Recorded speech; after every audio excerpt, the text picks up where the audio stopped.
Yo, what's up, guys? So in this video, I'm going to teach you a kind of an interesting trick that I first saw on the impromptu card tricks series by Aldo Colombini.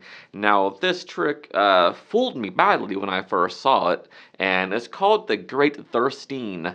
And I tried to research it, but I can't seem to find any resources about this trick. So the only place I've ever seen this trick or read about it, well, not read about it or seen it, is in that series. And so today I thought I would show you how to do it. Only because I want you to see just how magical it is and how impossible it is. And even from a magician's point of view, it's completely baffling. And so I really think you're going to like this. Let's get into it. Okay, so this is how this routine looks. So you can have the spectator really shuffle the deck as much as they want to, and these are honest shuffles. And that's the coolest part about this trick, is that it's totally impromptu. All right, so now you can even give them a cut if you want to. And as now I say, I'm going to take a card out for us to use. Maybe this one I'm feeling good about. You know what? I don't know. I think I've changed my mind. I think I'll go with a different one today. We'll save the other one for later. I think I'll go with this one for today. Yeah, that one feels a lot better than the other one. All right, so now what we would do is give me about half of the cards, maybe a little bit less. It's up to you. Just give me them in my hand right here. So they do that. Now look. What I'm going to do is put some face-up cards here and some face-down cards here, and I'll keep all the ones all the time that are face-up, alright? So I'll go ahead and do that. Now I'll keep all of the cards that I turn face-up, and I'll eliminate all the face-down cards by just putting them on top of the deck right here.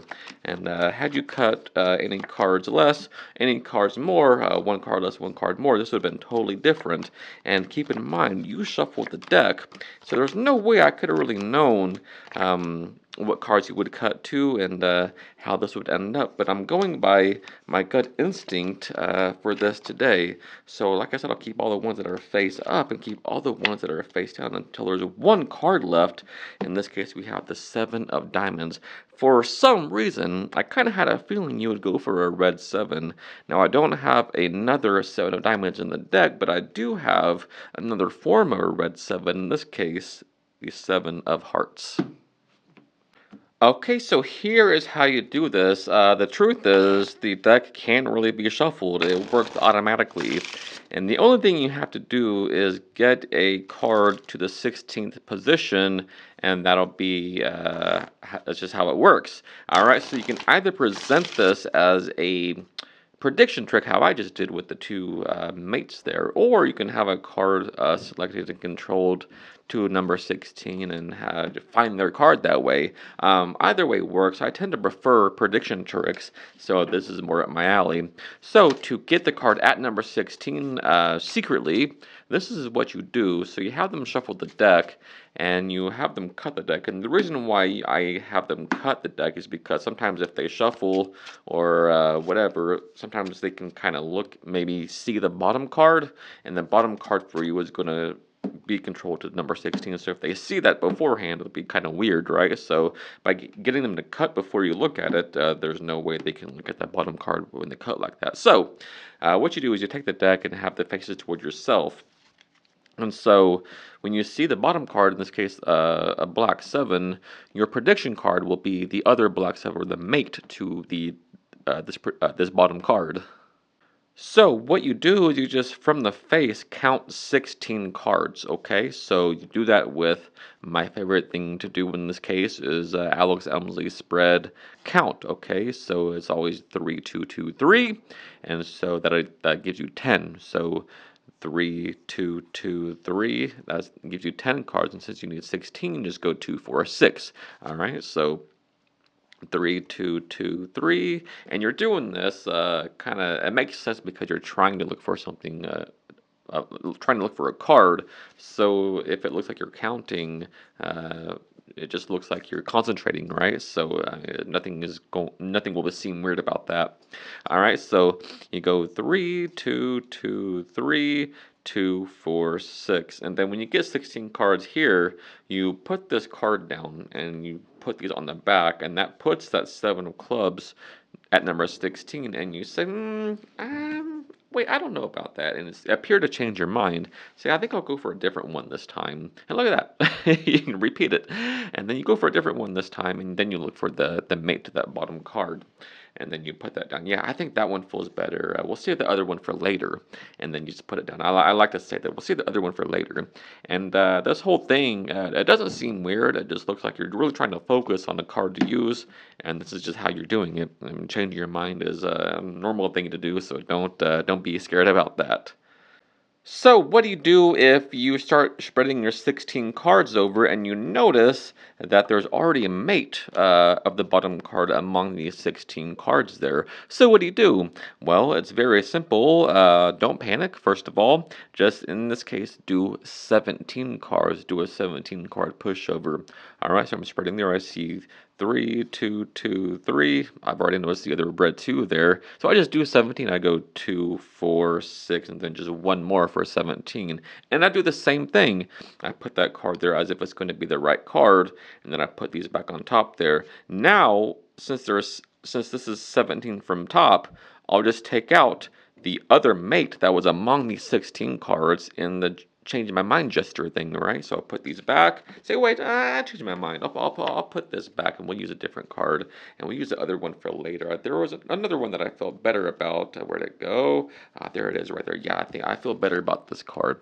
And so you're just taking out the mate that was among the 16 cards that you saw earlier, and it's still at this point 16 from top, so everything is exactly the same, just with a minor handling difference. Now, this elimination procedure deal thing works the same way as a anti-pharaoh in the hands anti-pharaoh, but for some reason this is just a lot more fooling, and I think you would agree with that. So what you do is you say, look, give me about half the cards, maybe less, it's up to you. Just as long as they cut past the 16th card, you're good to go. Alright, so they give you some cards, just as long as it's more than 16, you're good. And so what you do is you say, look, I'm going to start dealing cards face up and face down, and I'm going to keep all the ones that are face up. You let them know that beforehand, so you're not trying to get information after the fact, alright? So you say up front that you're going to keep all the face up cards and get rid of all the face down cards. Alright, so you start doing this, and you deal a card face down first, and then one face up, and you keep doing this until you don't have any cards left, and you can patter and talk as you're doing this. You shuffle the deck. You could have cut anywhere, one card less, one card more. This would have been totally different. And then pick these up and just repeat this until there's only one card left. All right, so face down, face up, and this actually takes some getting used to because sometimes you'll be confused about where you are. Like, oh, hold on, let's go face up or face down. But just a little bit of practice, you'll get better at it. All right, so pick these back up. Keep doing it. You could have cut anywhere. I had no control over that whatsoever. Now check this out. In the performance, I had 3 cards left, and sometimes you'll be left with 3 cards or 2 cards, just depending on where they cut or how many cards they cut. All right, so no matter what happens, you just pick these up and just repeat it. In this case, just one card goes there, and then the last card goes there. If it was 3 cards, it would have been like this, right? And it would have been the same, right? Face down, face up, face down. So don't panic if that happens. It's just the same thing either way. So now just pick this up and you say, wow, a red 2. After all that, there's 1 card left. I mean, remember, you shuffled the deck. You could have cut anywhere. I had no control of that whatsoever. But I had a feeling that it would be a red 2. Now, I don't have another 2 of hearts in the deck, but I do have another red 2 that sort of represents it. In this case, is the 2 of diamonds.